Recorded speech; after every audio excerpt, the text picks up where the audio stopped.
Hey, what's up? Thanks for stopping by. You can't see, but off camera, there's a new guest, my wife, Maddie. She will be reading chat because I will have a VR headset on and I won't be able to see it. Um, this guy right here. So today, doing an art stream. Haven't done one of these in a little bit. And normally, what I was doing, there was all like cinema-based stuff, but this one's gonna be a new venture, so it might be bad, but it will be going into VR to hopefully make progress on starting a hover like speeder craft for a render that I'm doing.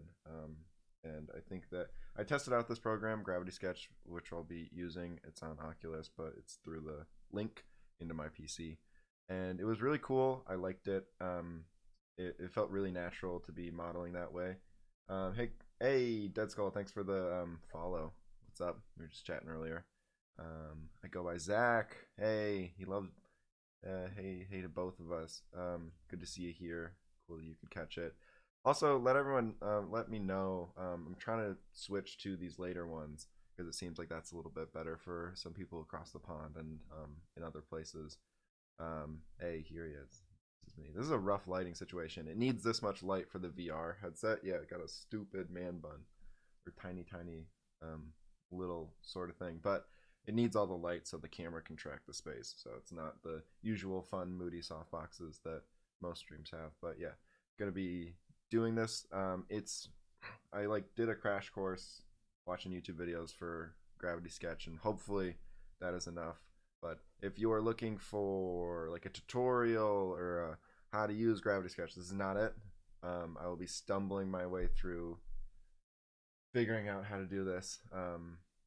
But yeah, hopefully you guys will be along for the ride, and hopefully it will be something that like maybe this stream is just making it, and then the is this the filming of your ninja cameo? I dig it. Yeah, all black headband. You said that I looked like a ninja the other day. I didn't think headbands were like ninja, but she said it was like the Karate Kid-esque vibes, but I can see that. What's up? Cool to finally make it to a live one. Hey, glad that you can do that. Just wanted to say hi though.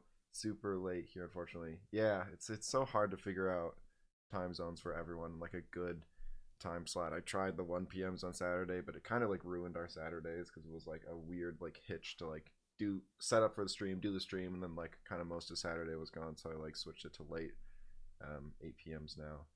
But yeah, it seems like a lot of people LA time like the 8 p.m.s more, but and yeah. they all go up on YouTube. And they do, yeah. If you can't watch these, they will go up on my YouTube later. I'm also gonna try to do things where I edit out chunks of them in case you don't want to watch a behemoth of a 2 hour video. You can watch like 5 to 10 minute clips, but I say that and then I still haven't edited any of those, so eventually they will be up. Ones that are going up for the last video is the interview with Billy Chutkin that we did last month, and hopefully his clips will be going up soon. But yeah, this will be up on YouTube no later than next week. So if you have to dip out and it seems like something is fun, you can watch it there. Midnight over here, so you got this time zone fine. Midnight is fine for you. That's late, um, but cool that it's good for you. Then I watched some of the VODs before. Yeah, I really enjoyed them. Awesome. Yeah, I don't edit the VODs because it's a lot of work, but I'm gonna try to start to, you know, take some time to edit those out. Dizzy Viper. Um, you know, yeah, I don't. I'm so bad with usernames, but if I should know you, just say like another name that I should know you by, because like everyone has like their own Twitch usernames, and I can't like track them because social media is a little bit different username than what's here on there. So we can switch over to the desktop. Hopefully this will be good. We got the chat. It looks like it's all good up there. Hopefully the mic isn't too quiet. I might actually raise it up. It looks like it's a little quiet. I'm gonna also try not to smack the microphone with the VR headset, but let's see if I can get this going.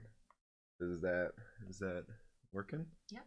You can see all these beautiful reference images that I brought in. My tiny little They look really small in this view for some reason, but cool. I put smooth cam on, so hopefully it won't be too jarring for some people. I know that it might be like a little bit much to be watching like a VR headset versus like a screen. Okay, so this is kind of the inspiration board. Um, this is also the program. I might actually switch it up to not be a warehouse. I might just put us on a blank void.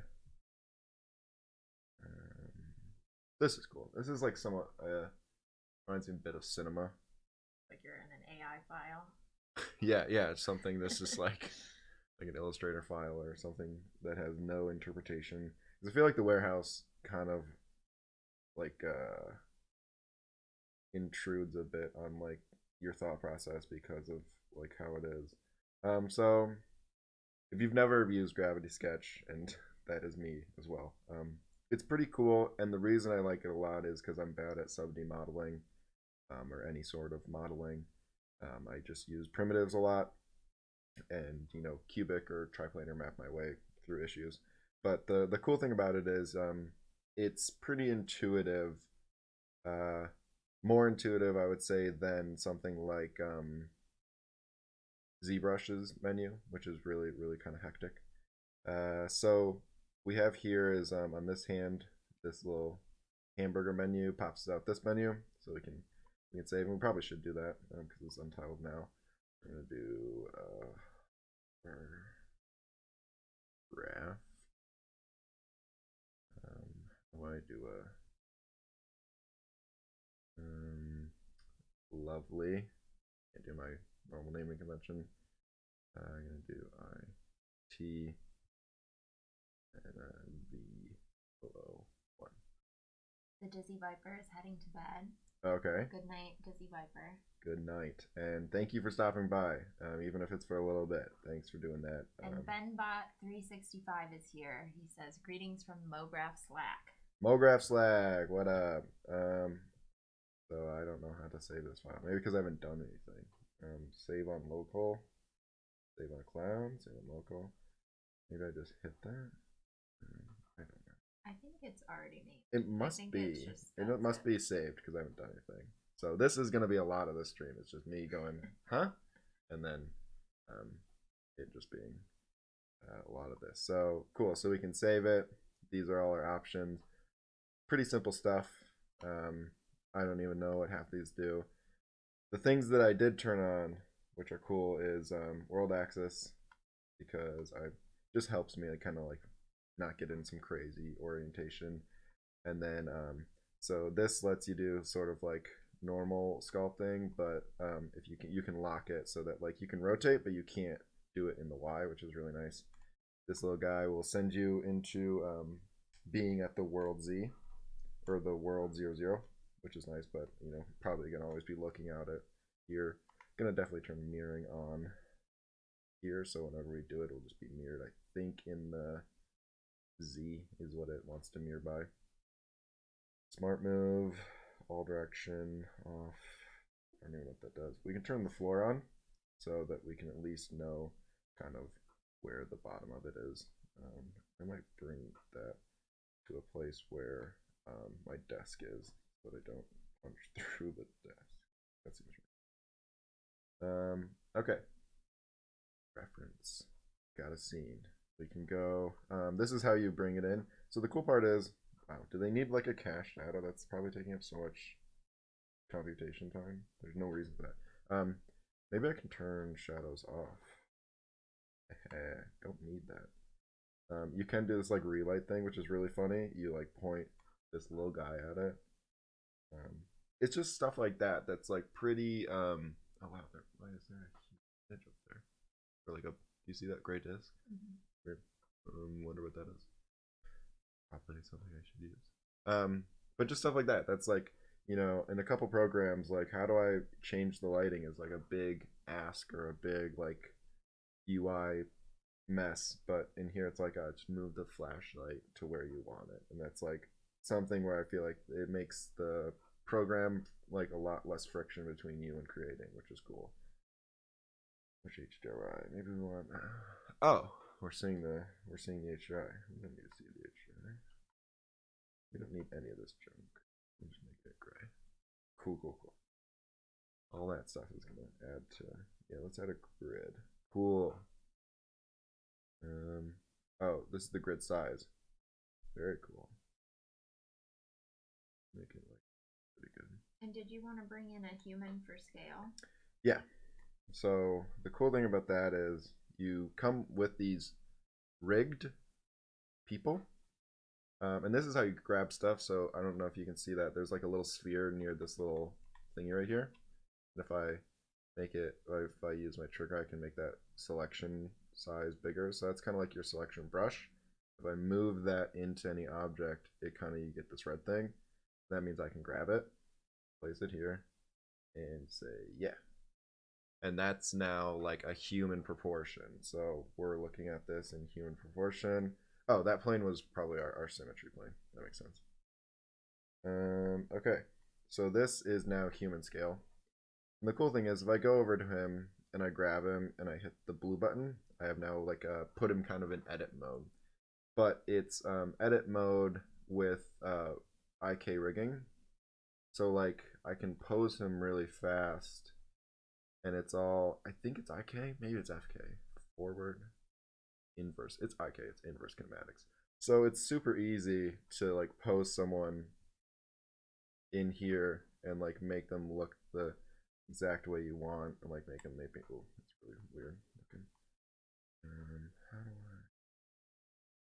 How do I get his foot to change but not the rest of him? Okay, so I want him to do that. Maybe I can.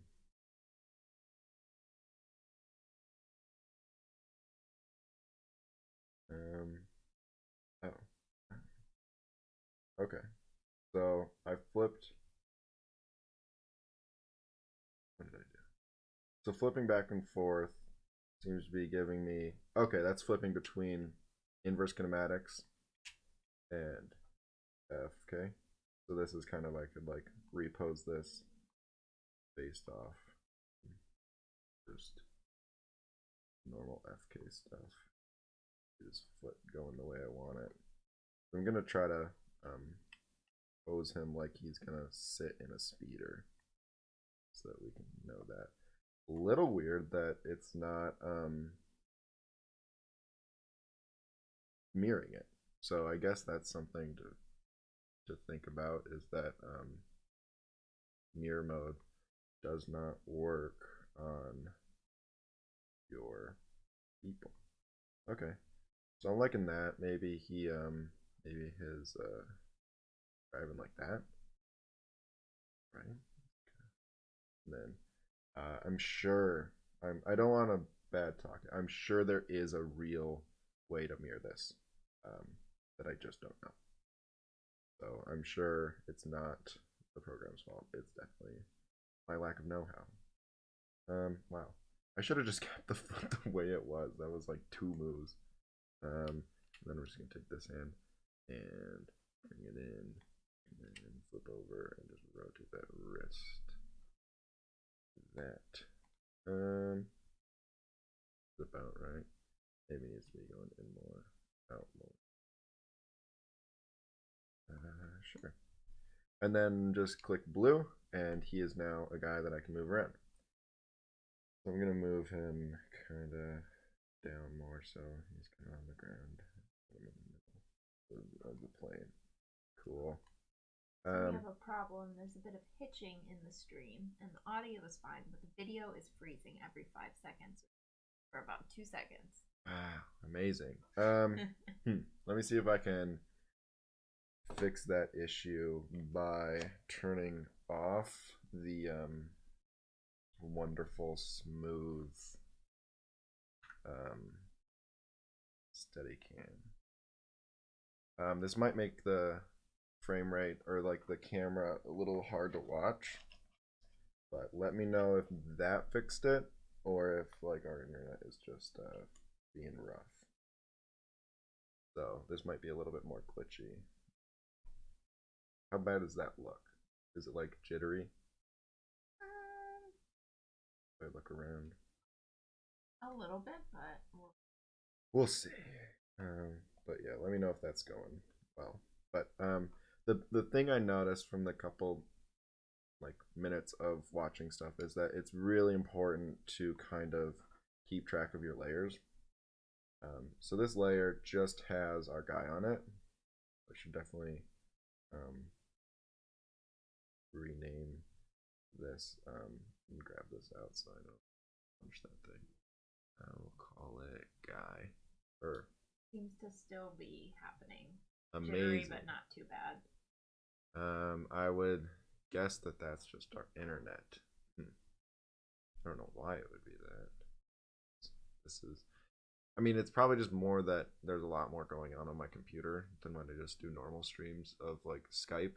This is definitely using a lot more of my computer. Human is what I was gonna. If it becomes unbearable, definitely let me know and maybe I'll restart the stream. But if it is somewhat bearable, I might persevere and then just do it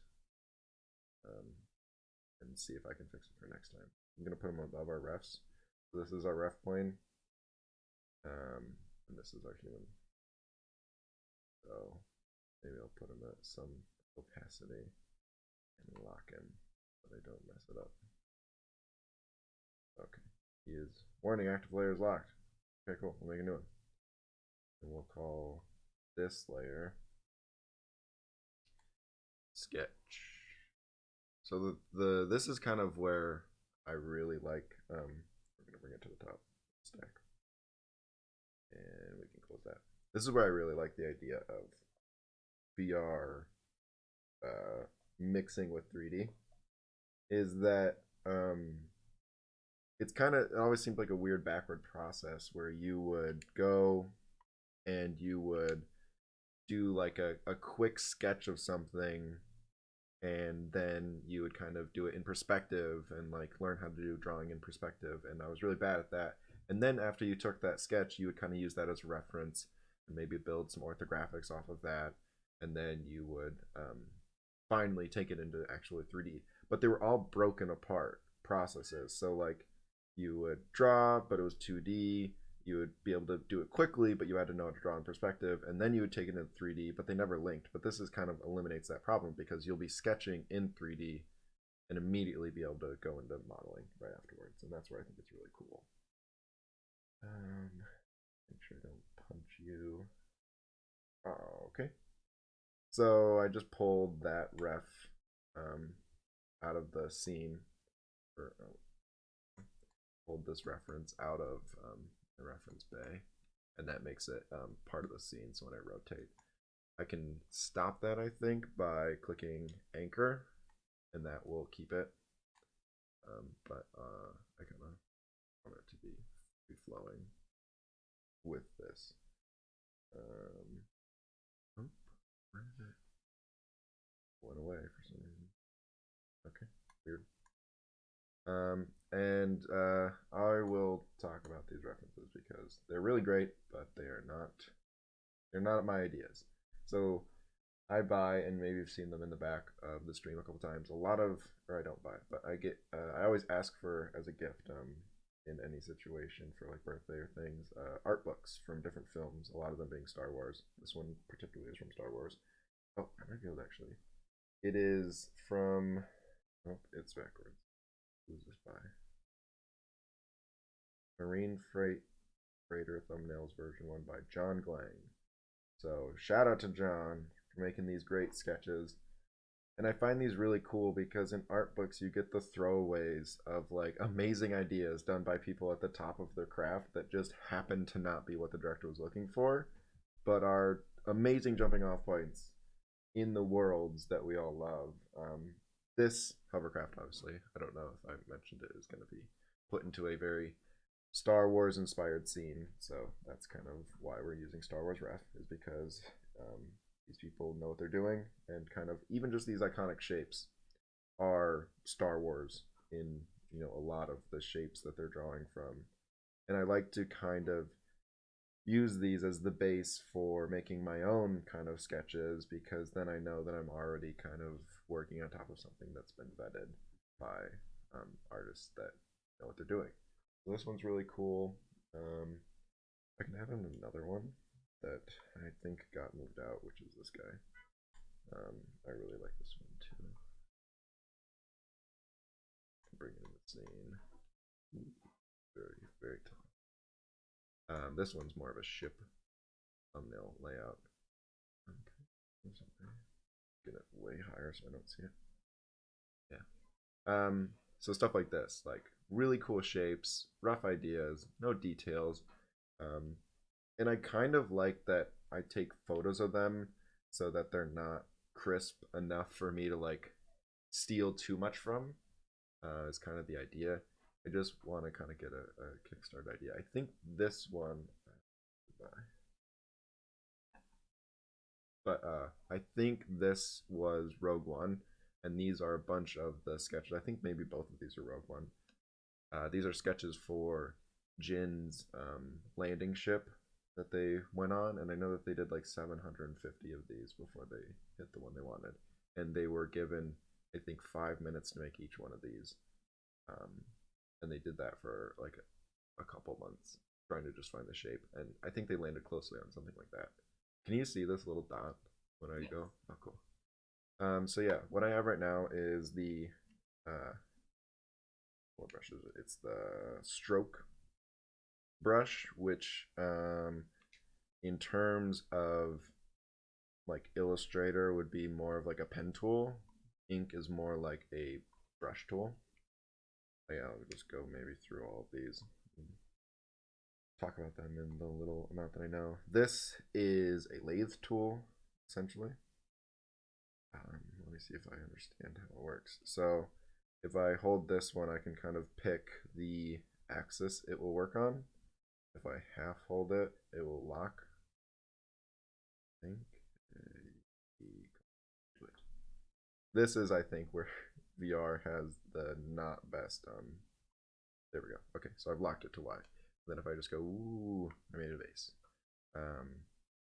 So yeah, and that's all we're doing today. Is that's kind of the whole thing. No, but it's just like super easy to really quickly get going, and like who knows what this is, but like I don't know. That would just be really hard. I would have to think about all the splines that I'm using in like traditional Cine 4D terms, but in these terms, it's like super easy to just make these organic shapes, and like that's I think where the friction goes away.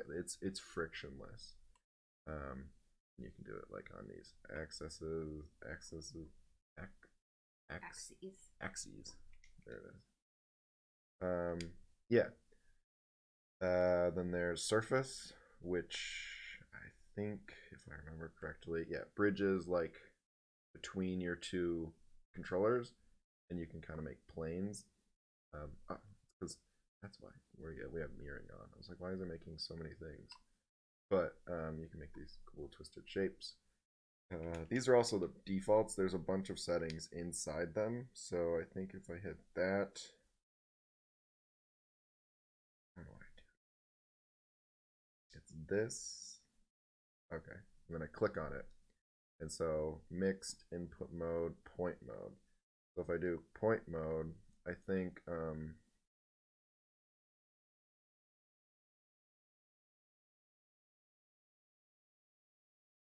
okay. Okay. So this one is like sort of more of like a poly modeling version of it. And then, it has an arc, but maybe I don't want an arc. I just want to be using it how like make a bunch of lines with it. And so this way I could quickly like make some planes or something. Yeah. So that's that tool. Won't spend too much time with that. Volume is really cool because you just kind of go like, I want something like that. And then if you hover on anything, you can grab it. I can make another tool. And if I just keep going, it's like the volume modeler in Cinema. It will just keep adding stuff. to whatever new shape that I do and make like the new bounds of it. So if I go here and I grab this guy and I move him on top of that guy, I could make my grab bigger and get both of them. And then with this hand on the purple, I just group those, and now they'll move together, and I could do that again. Grab everybody, group them. And so if you grab things and then use the tool side of your hands, like break the group, it won't move them. It's a weird thing where you have to be like, I selected this, and you're like, oh no, now it's not where I wanted it. But if you group it, it snaps back to where it was. It took a bit to realize that. If I grab them, you can't see it, but there's that little bit of red. Oh gosh, how am I grabbing it? There we go. Red. Then we'll delete them. And this floor keeps popping in and out based on the most widest part of your scene object stuff. So what are we looking at? We're at 8:30, so we've spent 31 minutes and got a guy weirdly sitting on the floor. These are really nice. They're primitives. All the stuff you would expect. Text, all the objects. You can switch on and off sub D modeling mode, and that removes some of these objects that can't use it. Not that advanced yet. I've seen people do it. Like Gravity Sketch has an amazing resource of videos on their YouTube for free to watch if you want to get more into it.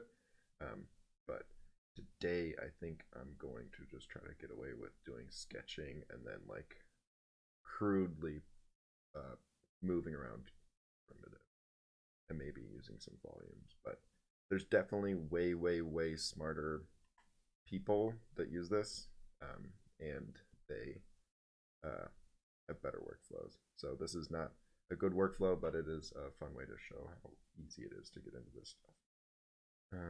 Stroke shape, go there. RP textures, no. End caps, yes. Planar, no. Auto scale, sure. Low poly is cool, but not what we need.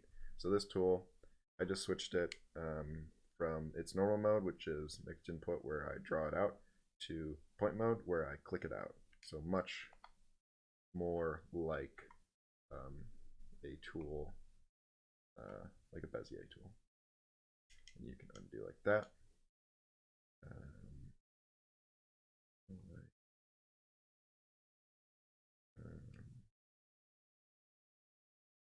Gotta be an end. Be a way to end it. Okay, so I trigger click on the left hand.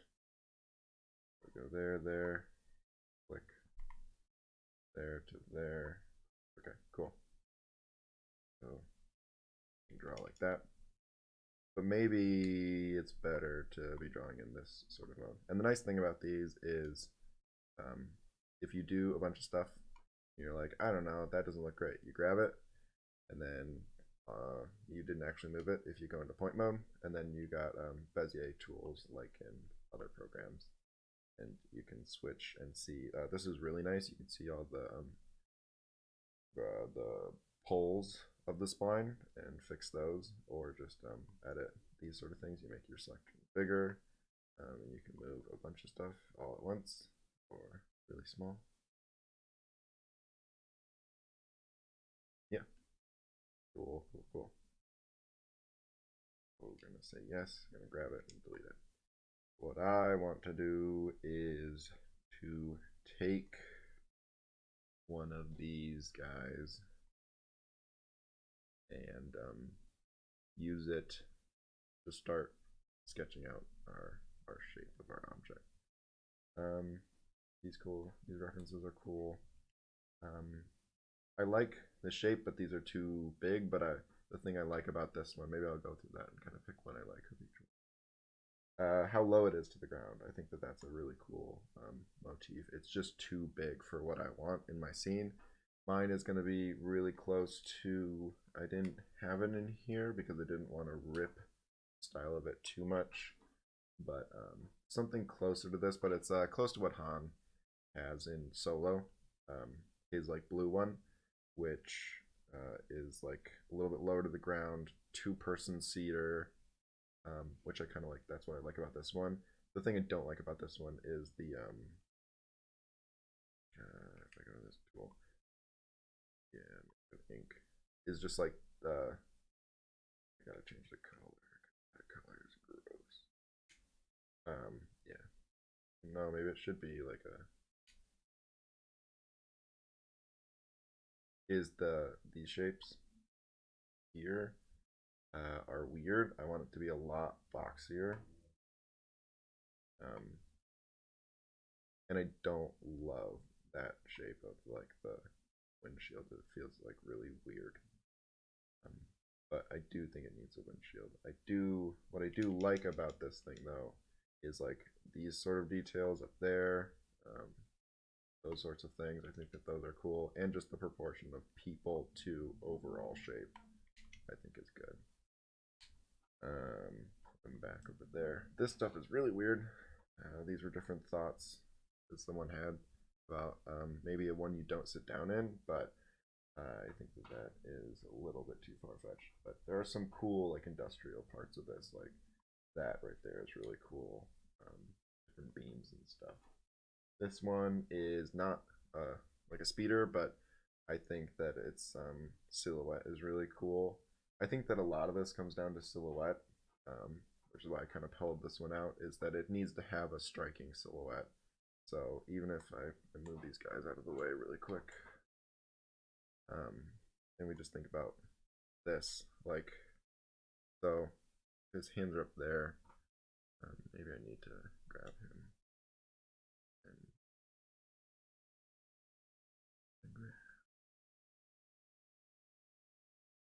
Oh, I bet it's because he's locked. He's not locked. Okay, grab him now. Okay, weird. I gotta edit mode. I think his arms need to be down a bit. That will help me make a better silhouette for him. Does that seem like too weird for his arms to be that low? If he's gonna be like driving a car? I wouldn't worry about it right now. Well, I mean, if I want to make a silhouette, like, I have to know where. I mean, it depends on the design of your car and where you want the steering wheel. That's not helpful. I'm sorry. So this is the ground. Needs to like be this high. Then maybe if I take him, I can also make it so his legs have to be like a little bit forward, so that they're not like sitting down there, like hitting like gas pedals and stuff. That seems like how you'd sit in a speeder. Seems close to what those guys are doing. Yeah, their arms are about the same. Cool. So if we go here to start drawing a rough idea, we need make sure we're on the right layer. We're on sketch. Cool. Lock. Okay. So let's see. We want like it to go out a bit. We want it to be down here a bit.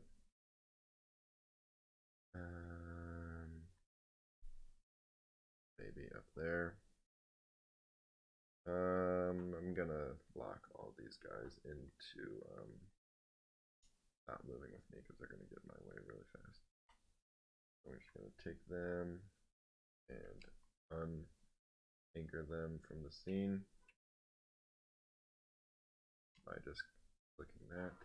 That also makes our scene down there smaller, so now I can move them back here and they won't rotate with me.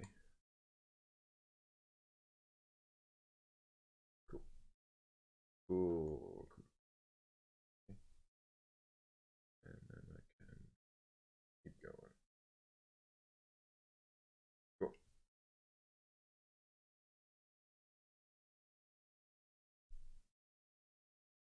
Why did that brush size go up? To be small. Okay, there we go. And then like maybe it needs to be a little bit further in front of the character. Really just rough blocking out. And it needs like some space behind it.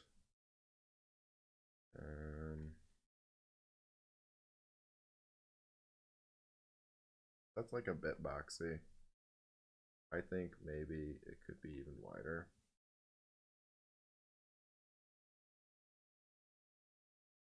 I can grab all these guys. Put them further. So that's a rough estimation. It might even be better if it's like only that much in front of him, so you're actually really close to the action and everything. And I'm gonna actually go back on my idea to lock the Y because I do want to do this. Yeah, oh my gosh, that's sometimes easier. Maybe I do want that there. I'm gonna take these and delete them.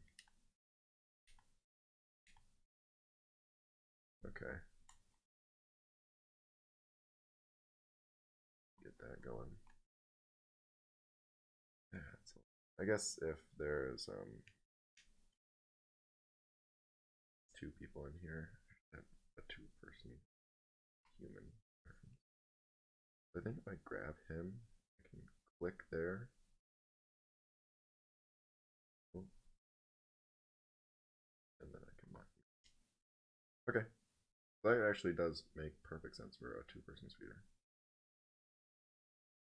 And then looking at theirs, holding it in reference to them, seems about the same distance as theirs in the back.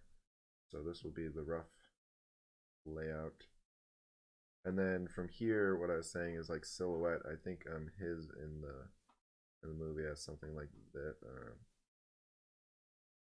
something like this, where it has like a little bridge in the back. They look like they're driving a pontoon. Yeah, I mean, kind of. But that's, I think, the most crude version of it. But what his in the movie looks like.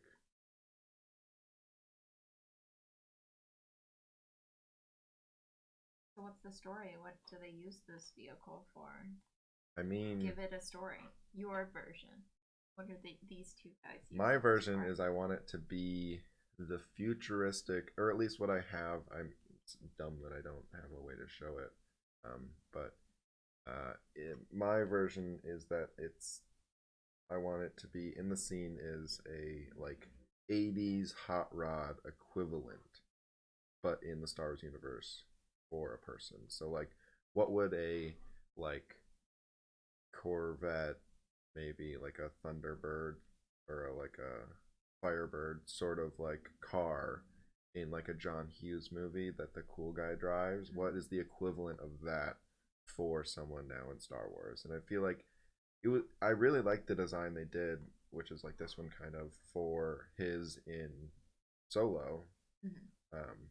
Then do you feel like referencing like military vehicles is what you want to be doing? Yeah, because I don't want it to be. His is really round, and just the stuff I like about this is like those shapes, like here, are cool. I don't like the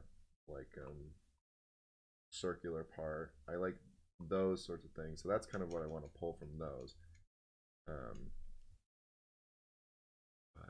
But this one's a cool one.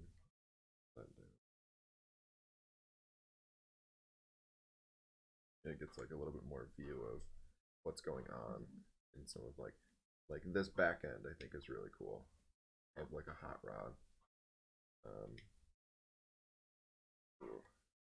That's right. I just think it's good to define your story on what they're using it for, instead of just like, I mean, obviously I like this aesthetic silhouette. shapes and the silhouettes are important, but to know like that one, the front is like that because they're putting cargo in it.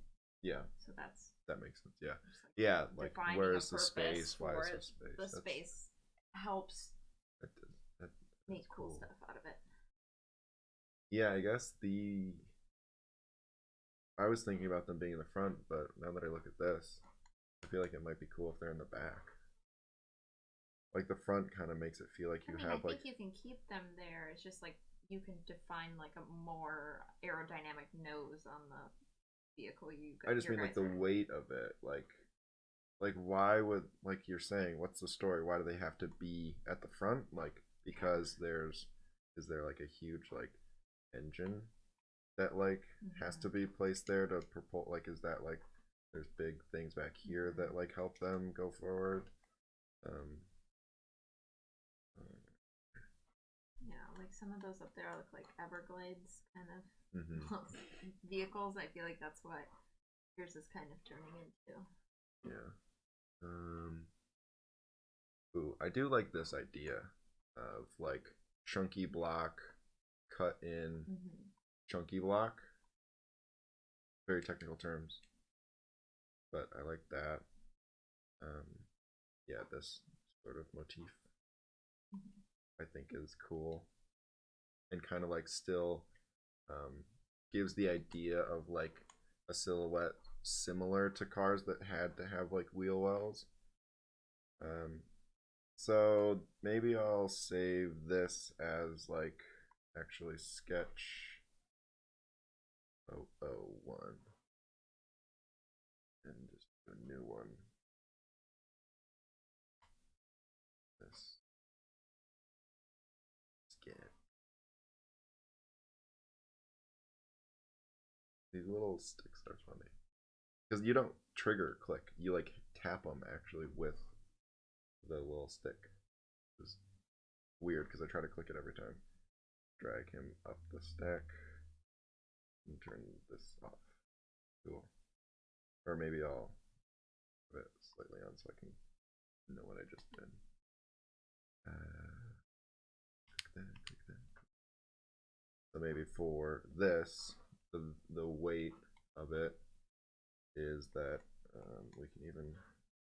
That's why I think this is a really cool program. Is that I can just be like, okay, that's where it looks like a human is sitting. I can see that blue line and I'm intersecting. There's a way to make this actually snap, but I'm just. We have a question in the chat. A question in the chat. Alert, alert. So I go by Zach is saying, I know nothing about this VR thing. So are those sketch lines solid 3D lines, like swept splines? They are being swept in this program, but if we were to export these will just go as splines. They won't have the thickness on unless you click that in the export settings. So if we go here, where is it?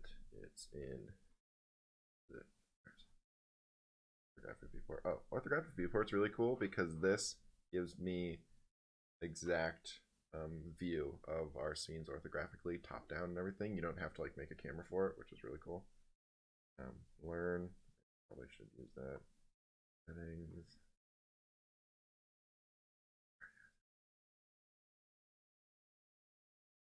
Export. Okay. So export's cool.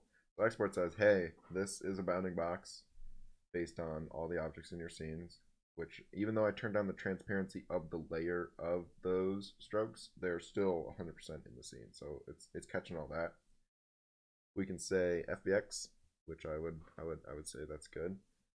This recenter tool is really cool because sometimes it gets crazy or you were like sculpting out here, but this is world 0. It will recenter everything back to world 0, which is really, you know, some ease of life. Up axis, CM, and maybe I lied. Maybe advanced option. Okay, it's not in here, so it must just come over as splines. But the things that you can click are double-sided, you know, planes, single-planed, welded, smooth or base for if you're doing sub-D modeling, and mesh data only for NURBS as well. So those are the options when you go to export. Maybe I can go back. What do I do? Go back with a forward button. Yeah, you can mirror. All very cool stuff. Maybe I can show you what this little. You grab this little like tool, and this is where you're gonna be like, make this. Or how do you use it? Just, I'm not gonna touch it, but that's like how you make something go to world origin. But you can also do like recenter. So they were ahead a little bit. They have just messed everything up because I scooted them forward, but oh well. That recentered them in the scene for exporting. IGS probably has different settings in the.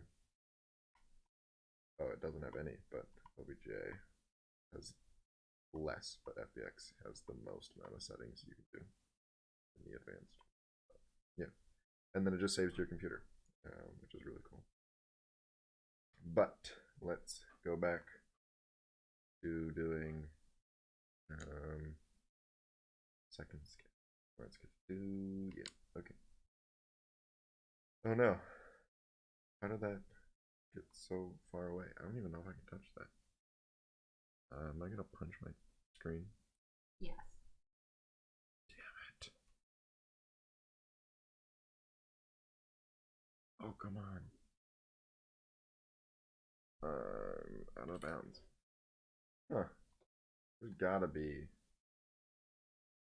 a way to get those, right? I don't know how to do that though. How did all of my reference get... I can't reach any of that. Well. Let's just make a ship. Yeah. We don't need to be tied to reference or artist. Yeah. Maybe I can... Oh. Or I can like select... Oh, no, do not delete that.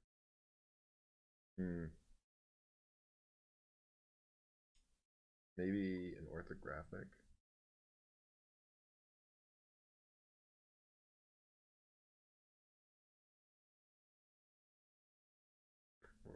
Something I did when I was talking about exporting.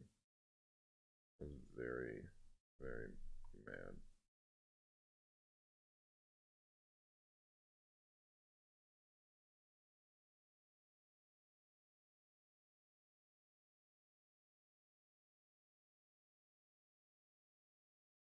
I don't know what I did. Oh well, yeah. I can also, if I really want that one, I can bring it back out again. I guess that's what we'll do. And then I will click him so he moves with the scene.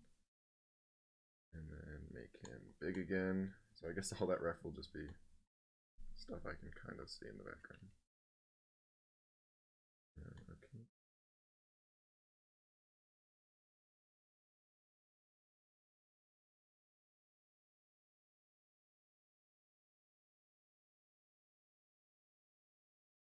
Okay. Cool.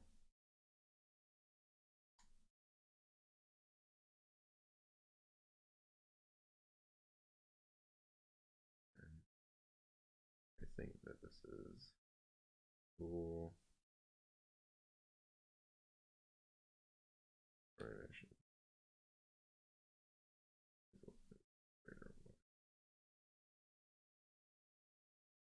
I think that's like a cool shape. And then he just has barely enough space back here to do stuff.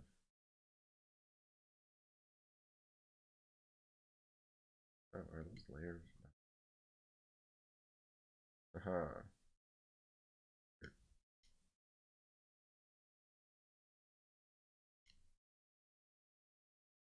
Okay. I think that's cool. And then maybe it doesn't go as far up, but I can move this guy all the way. So if that's going out like that, maybe it goes in.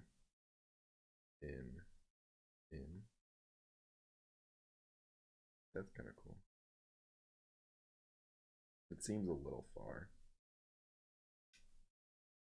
I think it'd be cool if you kind of, I know you want the boxy look with that going in, but if you had the outside kind of more angled to give you like more of a point, kind of go with your computer, like something a little more aerodynamic. Like that? Yeah. Going in there.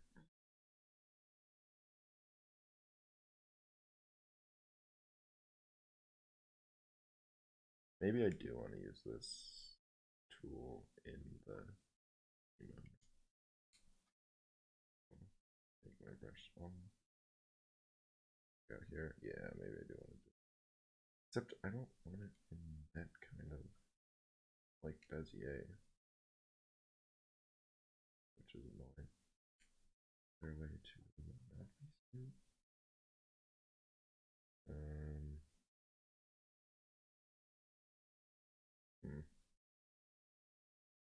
got to be a way to do it. Oh. I bet that does it, right? Aha, there we go. The trick is make it a low polygon. So here,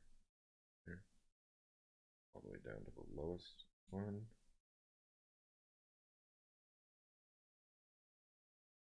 Like angled in. Don't. Oh. Oh. What the hell?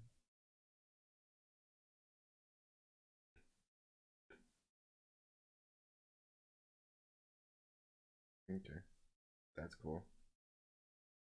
What do you think about proportion wise? Do you think that's too like stubby for front? Like if we got rid of Well, you could this always line. keep the top as just the top plane and like have it bump out at the bottom. Like if you want it to be longer. What are you saying? Um, This one? Which one? This line. Yes. Pull out to like, but angle it out like further away. Oh. Like further away like that? No, the opposite direction to pull out. And then. You mean like that? Not putting down what you're freaking out. Oh. Like that? Okay, well we're just gonna just ignore me. I feel like it needs to have more of the height that that one was having, where it like comes down to there. Maybe I get rid of this. Oop.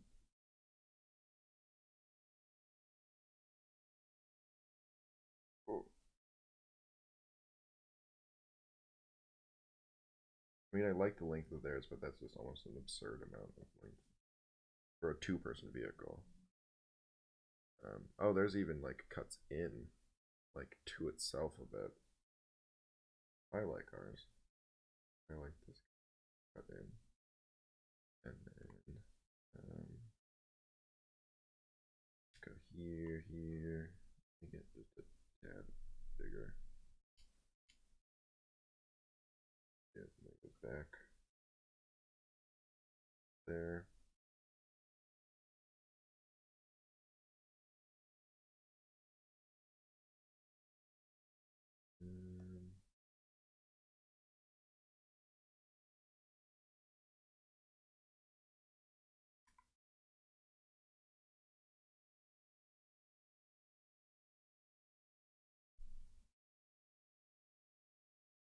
Oh, that's kind of cool. I'm okay with that. What do you think? Yeah. Maybe it could have some of the cut down that that one has. Get in and out. Yeah.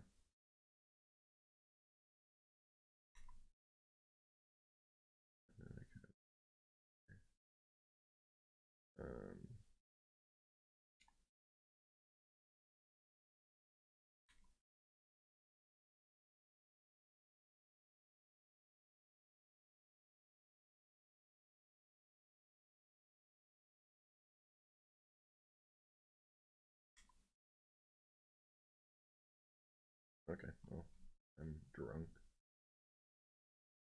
I'll fix that later. And then we can have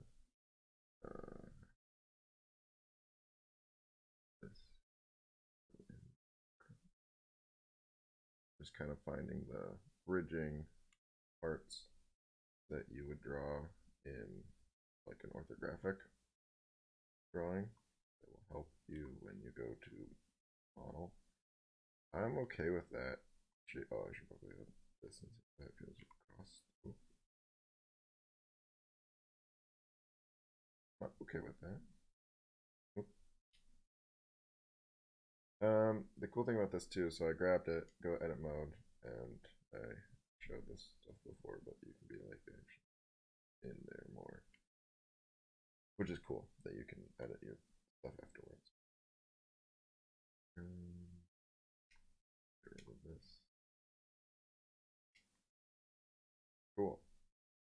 I think that chip is cool. I do think maybe he needs to come back a little bit. In to there, maybe. Like there, there, there, there, there. Yeah, I think that helps. Find it like it's, you know, it kind of looks a bit like a paddle boat. So I feel like those kind of extra little details are what's gonna make it.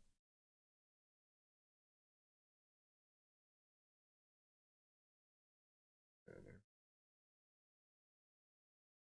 Whoa. Cool. I like that.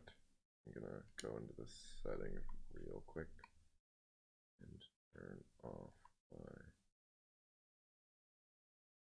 page 4, so I just can really easily get under here or to block out what's going on.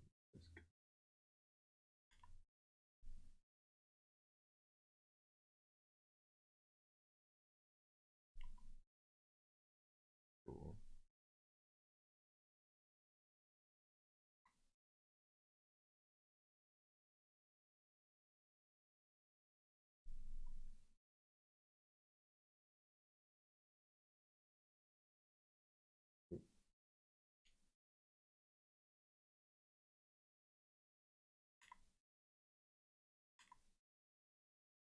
Oof. Really hard to do those in perspective.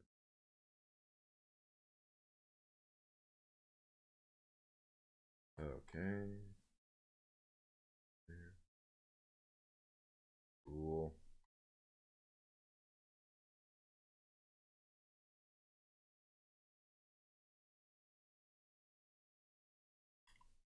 Okay.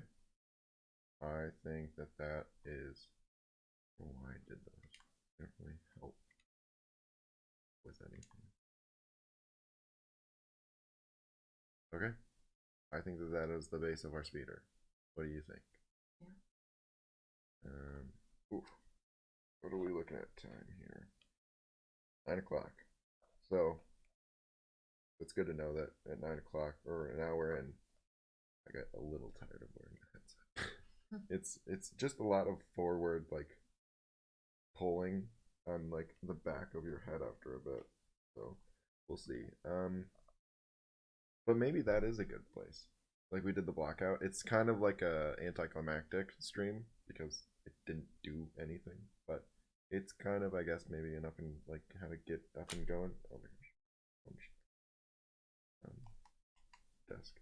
How to get up and going in this. We got a rough base that I feel comfortable with. I'm gonna actually go so comfortable that I'm gonna delete this guy. Okay, I'm gonna lock him so I don't do anything. But yeah, actually I'm gonna fix that because it's really bothering me how goofy this little guy is.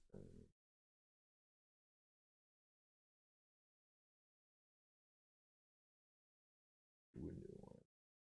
And I do think it's bad to do them the way I did because they're all just connected, but just as like a way of sketching. Because to do this sort of amount of like rough wireframing in like Photoshop would be such a massive pain because it wouldn't transfer. So that's kind of why I like to use VR for that sort of situation. So sorry, a little anticlimactic in not actually getting any of a speeder built, but at least that lets me know that we can do hour-long sessions of VR sessions for streams. Gonna try to do streams more. Oh, maybe we should go and make sure that I can. Yeah. Ooh. Okay. So I was thinking, and then it's done. Awesome. And then maybe I'll turn the visibility of References. Oh my gosh. You draw on the reference layer. I did it all in the reference layer. That's fine. You just delete the references. Yeah, I could do that, or I could like this. Oh, not that. There's a way for me to select multiple things. I think if I hold down.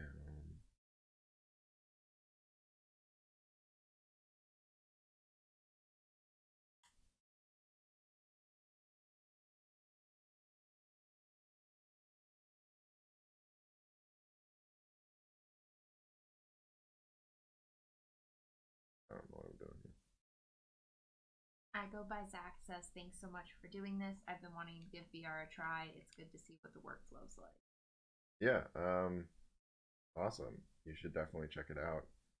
And if this looked like a huge pain, that's on me. That's not VR's workflow. It's definitely just my here. I'll just do a top down. I wanted to get a screen grab. That's why I was futzing with it. But here we go here and do a minutes to save. Take a screenshot, and then you can kind of do a little bit of that. Shouldn't. I would do it. Maybe the blue button. I think I did it. Thinking. Oh, my whole screen's screwed. Oh, this is very disorienting. Why is it murder the application to take a screenshot? Oh, it's really trippy to look at. Cool. Well, thank you everyone for stopping by. I can switch over